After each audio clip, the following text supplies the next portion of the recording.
This is Charles A. Archer, and welcome to our series, The Influencers, where we introduce you to people who in society are affecting change. And today we're speaking to Congressman Hakeem Jeffries. Welcome, Hakeem. Charles, good to be with you. Thank you very much for being here with us. So we'll just get right into it. Today, through one of my projects, Everybody Paddles, we've been highlighting the influencers. And today you are our influencer. So tell me, being that this is Black History Month, what kind of African Americans have influenced you in your life?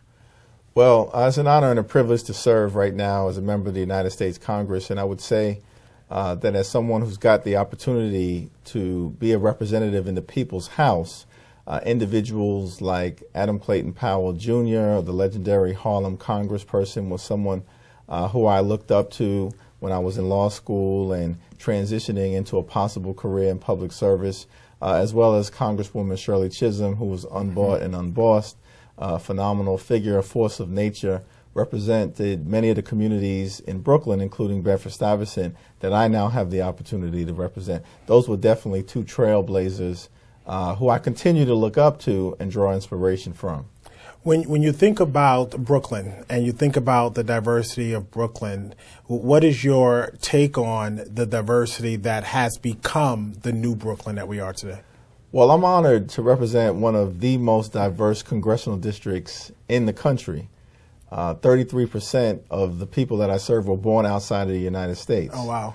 So people from all over the world come to Brooklyn and Queens, of course, to experience the American dream. And to live it to the fullest extent possible. And so I represent African Americans, Caribbean Americans, Latinos, South Asians, the Orthodox Jewish community, Russian-speaking Jewish immigrants from the former Soviet Union, Turkish Americans, Bangladeshi Americans, Italian Americans. I don't want to leave anybody out. Exactly. The list goes on and on. That diversity is tremendous, part of the gorgeous mosaic of Brooklyn. But one of the challenges that we now face is because of the intensity of the affordable housing crisis and socioeconomic gentrification that has taken hold over the last 10, 15 years in Brooklyn and other parts of New York City. That very diversity, the racial, the cultural, the socioeconomic, the artistic, the linguistic diversity is being threatened. And that's a real challenge in terms of New York City continuing to be such a vibrant place. When we just heard the mayor speak about affordable housing, I'm glad you brought it up. How is Brooklyn going to address that when people appear to be priced out of neighborhoods? Brownstones are going for astronomical amount of pricing. How is Brooklyn, or how are you and other legislators going to be able to address that? Well, this is an issue that requires an all-hands-on-deck approach. We need people engaged at the city, the state, and the federal level. At the state level, for instance, the rent stabilization laws are up for renewal this year. We've got to protect rent regulation, protect things like Mitchell-Lama housing, and other programs that traditionally have provided affordable housing to working class and middle-income New Yorkers.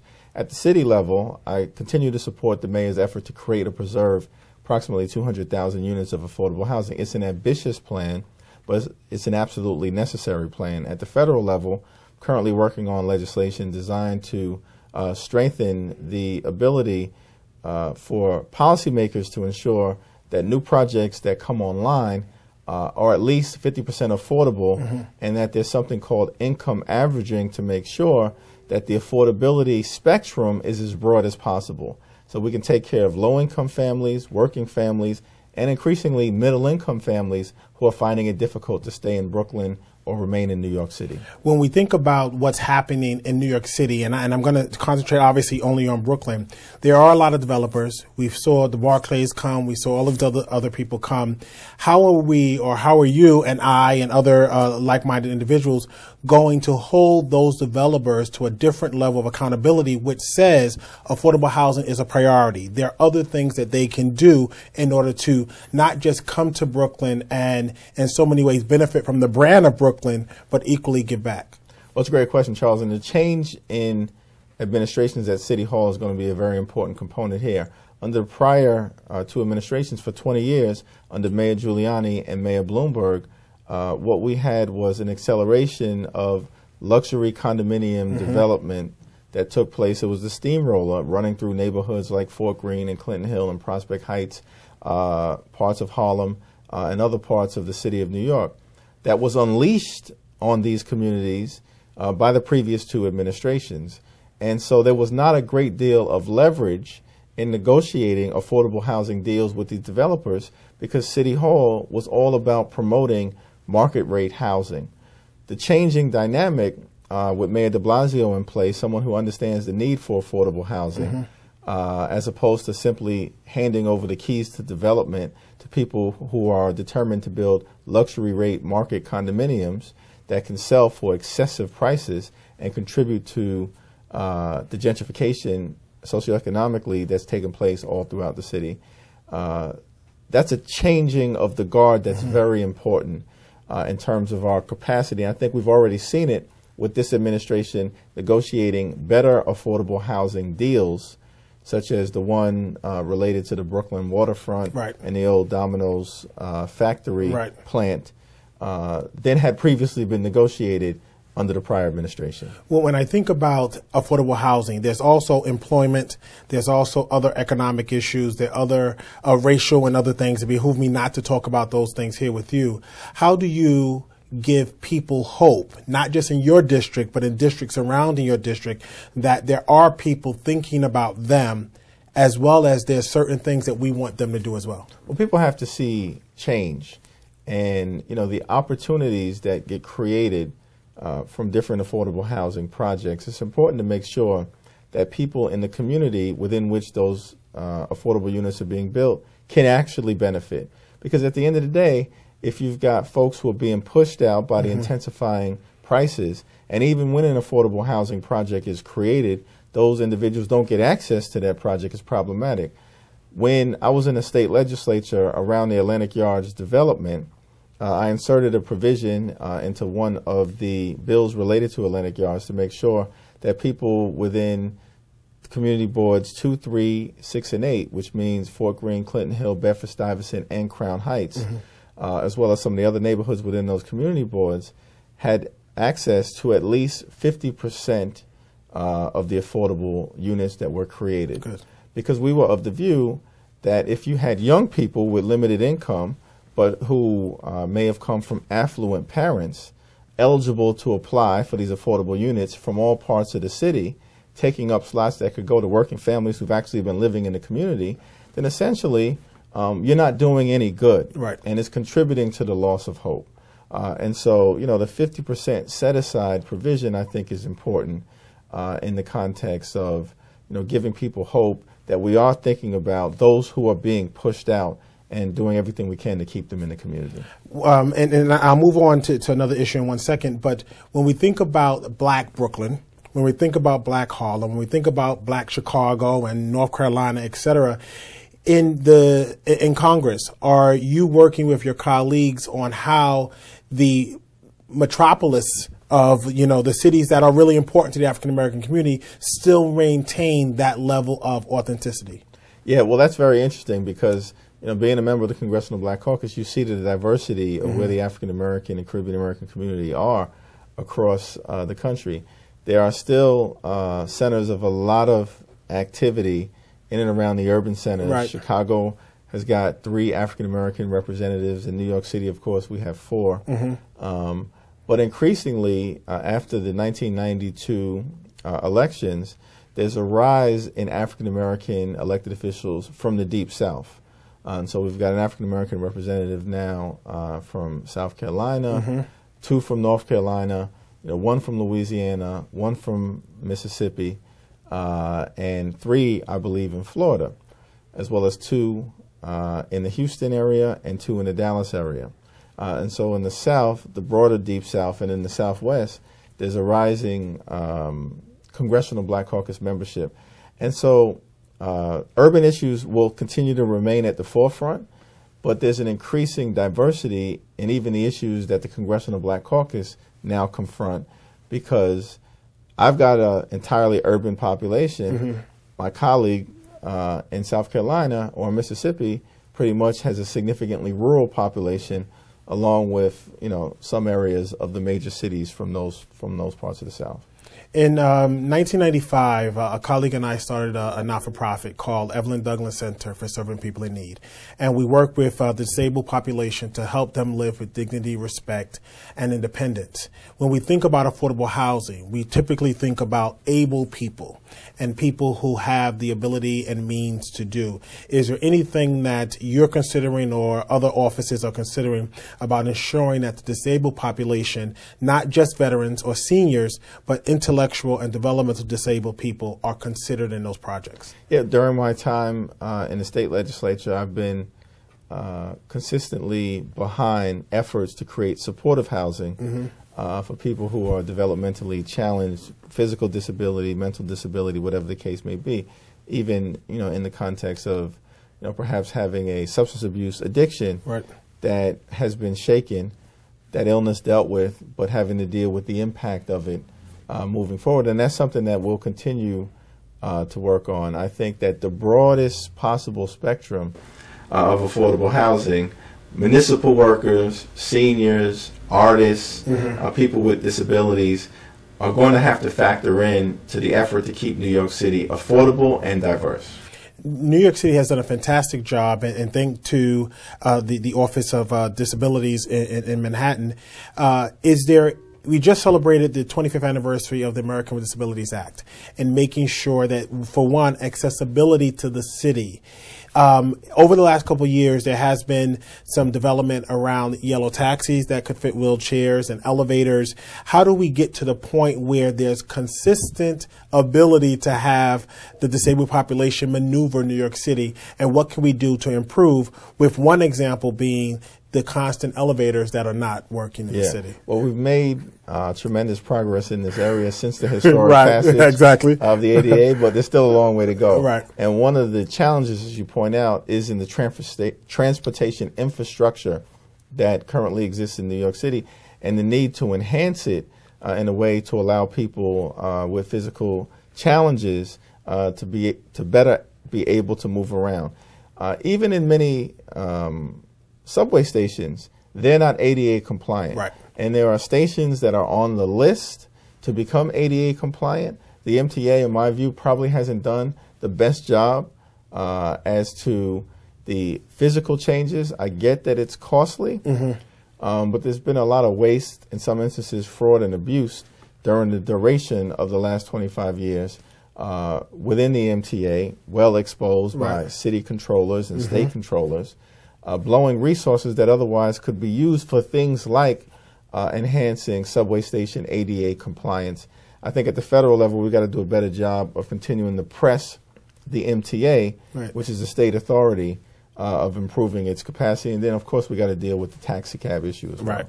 EDC Spin is a not-for-profit, and obviously we service communities that you represent and other people throughout the city represent. How important is small businesses and community-based organizations to the fabric of Brooklyn? Well, Brooklyn is often known as the borough of churches, but it's also, in addition, the borough of small businesses. Yes, it is. A lot of entrepreneurship, startups, growing sort of tech community as well, but traditional mom and pop shops that are the heart of Brooklyn's economy, the city's economy, and the nation's economy. And these small businesses didn't get the same bailout that the financial companies on Wall Street received because of those institutions' connectivity to collapsing the economy and the need to uphold them in the midst of the Great Recession.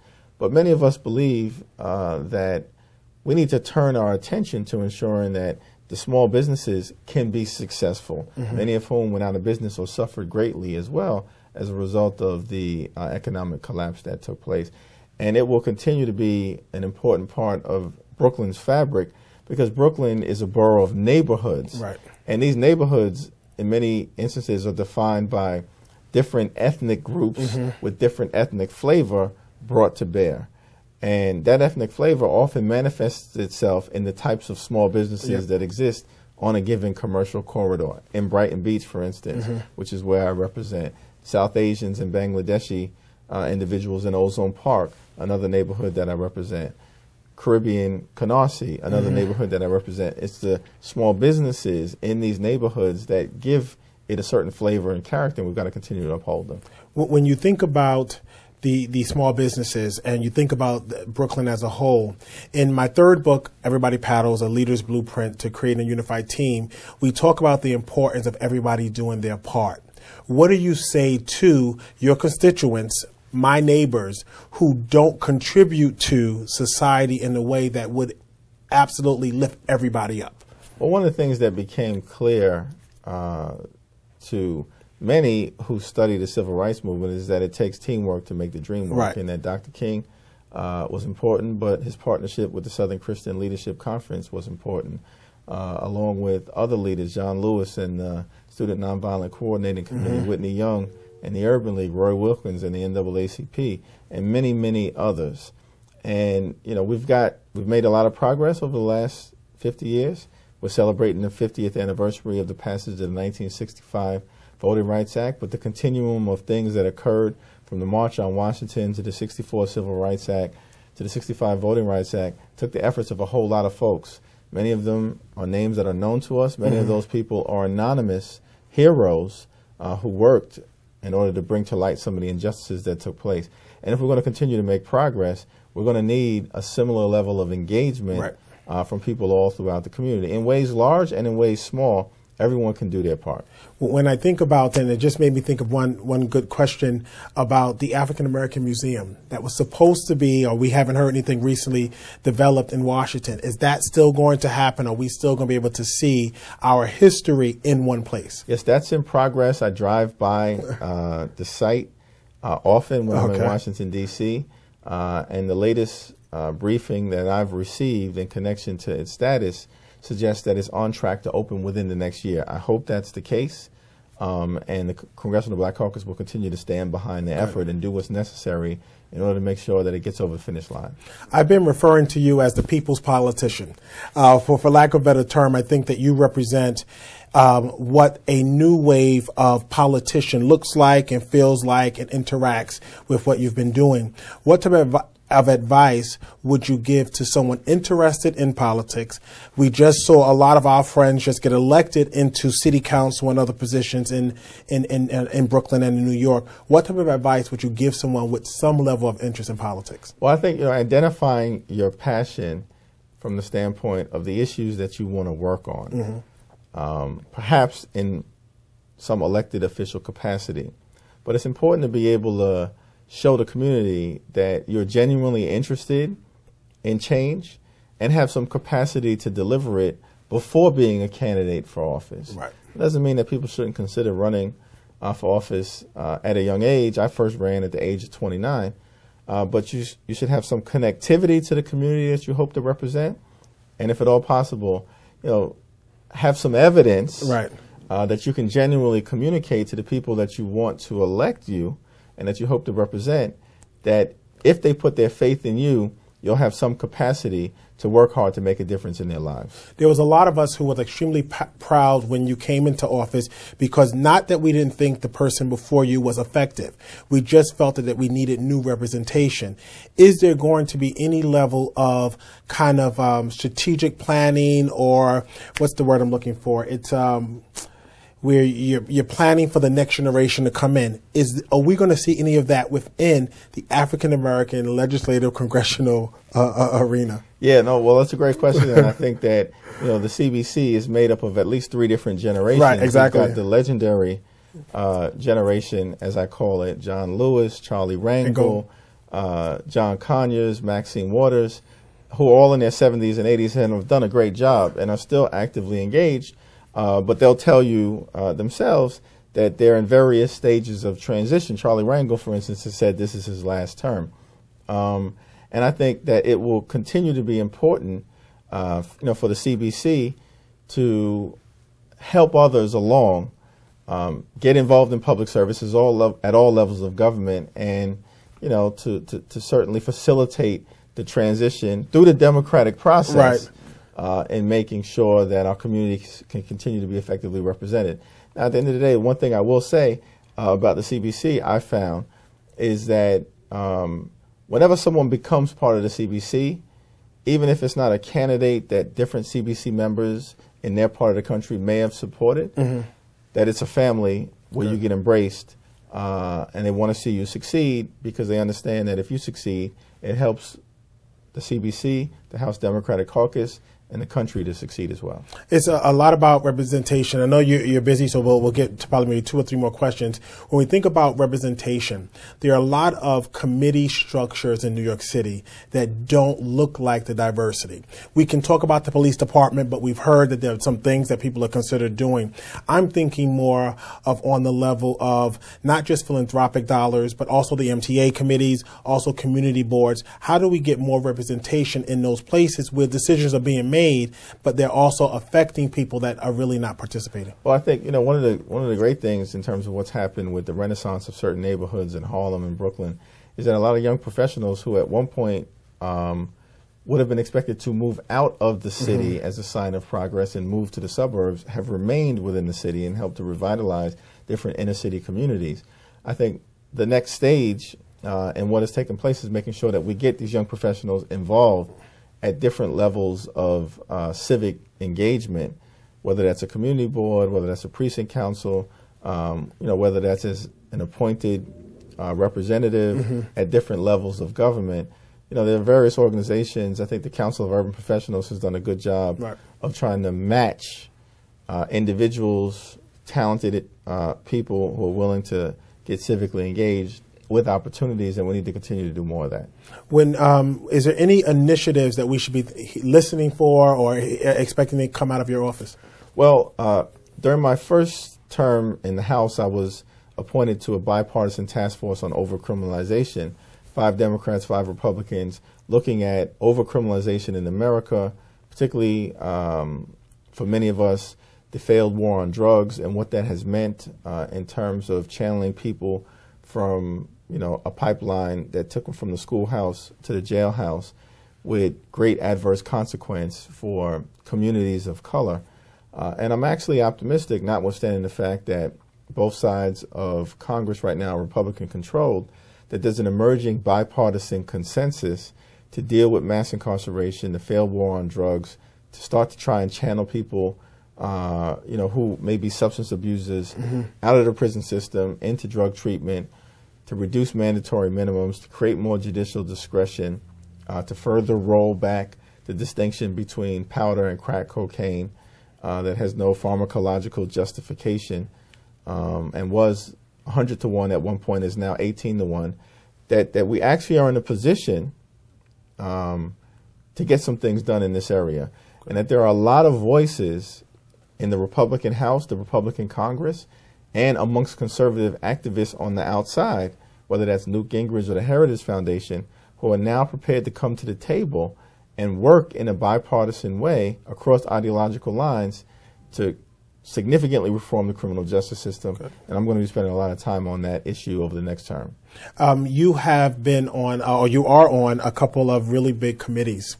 And without going into grave detail, what's next for Congressman Hakeem Jeffries? Well, on the Judiciary Committee side, criminal justice reform will be big, as I mentioned, dealing with civil rights. 50 years later, the Supreme Court has rolled back the historic Voting Rights Act in a way that threatens the ability of many Americans to participate in such a fundamental aspect of our democracy. We're going to be working on that issue. I'm also excited to serve on judiciary because it's got jurisdiction over the internet. Right. And so I've been working closely in the innovation and technology economy space to see if we can make sure that our young people can get access to the type of jobs that will be available to them as coders and as engineers and as people who don't just use apps and games but can create apps and games. Right. And there's a real opportunity to prepare our young people for the 21st century economy in this way. And, sitting on judiciary with jurisdiction over the internet, but also sitting on the Education and Workforce Committee with jurisdiction, over the educational space provides for a nice opportunity to work together to hopefully open up open up these jobs and the training and the education required to get these jobs for young people in Brooklyn and in Queens. Last question, and you can avoid it if you want to, but it's definitely about the presidential election. Yeah. Are we looking at seeing Hillary, or are we looking at seeing someone else? Well, I think that it appears that Hillary Clinton is a likely candidate. She's also been rumored to be considering Brooklyn as her campaign headquarters. Wow. I think Brooklyn is ready for Hillary Clinton if Hillary Clinton is ready for us, right, in terms of situating herself here. If she were to run, I think she'd probably clear the field of all the major candidates. If she doesn't run, then I think we could see anyone from Vice President Biden to Governor Cuomo to others occupy that space. But the more time that passes, the more likely it is that we'll see Hillary Clinton jump into this race. It's funny because no matter how many times I talk to you, there's an answer that you give that gives me another question. When I think about the fact, the possibility of a woman, we've just saw Barack Obama, first historical African-American to be elected to the presidency, the possibility of a woman. Do we anticipate the possibility of a Latino? Do we anticipate the possibility of anybody else reaching the highest office in land, or another African-American at some point? Well, I certainly think that, over the next few presidential cycles, you're going to continue to see groundbreaking presidential candidates. Certainly, Hillary Clinton would be a tremendous candidate, man or woman. She's one of the most experienced presidential candidates, were she to enter, in history. Having served as United States Senator, a First Lady, and a Secretary of State, and done a great job in all three capacities.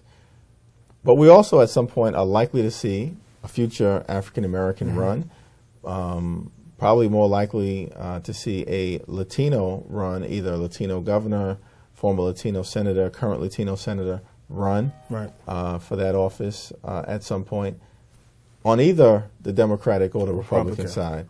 And I think it's a sign of the growing diversity of this country. Well, good. Thank you very much for your time. Right. I appreciate it. That's good.